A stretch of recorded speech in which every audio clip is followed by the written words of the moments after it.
I personally do not trust Neil deGrasse Tyson, and I never have.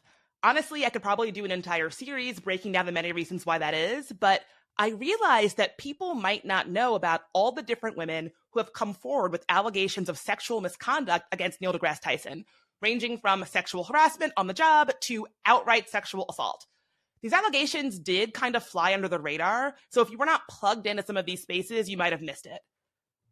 There have been at least 4 women who have publicly come forward to accuse Neil deGrasse Tyson of sexual misconduct. All of the allegations took place in professional or academic settings. The first woman to come forward was Chia Amet. Her story is absolutely heartbreaking to me. Her and Neil deGrasse Tyson were both studying astrophysics at the University of Texas at Austin.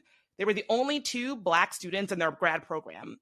She had these grand scientific ambitions. She said that she wanted to become the first Black woman astronaut. She said that Neil deGrasse Tyson invited her back to his apartment where he drugged and assaulted her. She said that she told a counselor about what happened, but eventually left school and went down what she calls a downward spiral. Now, she has been talking about this for many, many years. She first went public in 2010 before the Me Too movement ever started.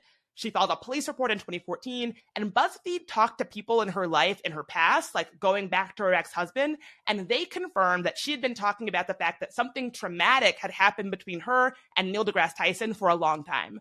So even though she's been speaking up about this for years, she was kind of dismissed. And I think the reason why she was dismissed is because she is a Black woman. She's also into like new age spirituality, which Neil deGrasse Tyson used as a way to make her look anti-science and thus untrustworthy. Now, Neil deGrasse Tyson says that they were friends. He said that they had been intimate a few times, a claim that she completely dismisses.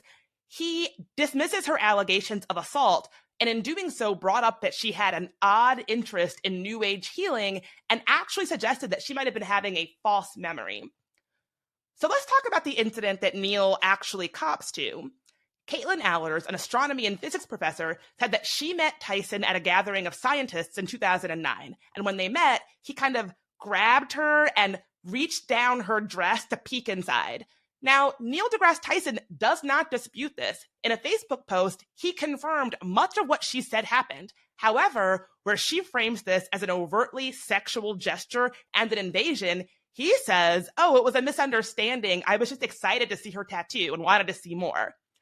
He basically said that he just wanted to reach down and take a look at her tattoo and did not realize that gesture was unwanted.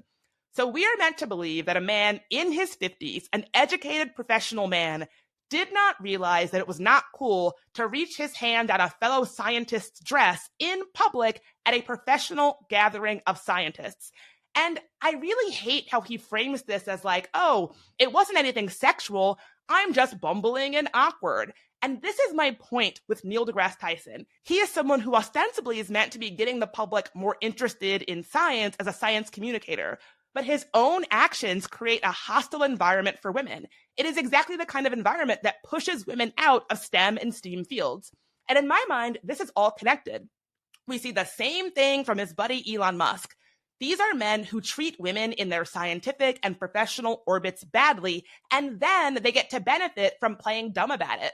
And we're told that these men are the type of men that we should be listening to and upholding when thinking about the future. But I don't want a future designed by men like this who don't understand why this kind of behavior is wrong. Men like this should not be put in charge of designing what our shared future looks like.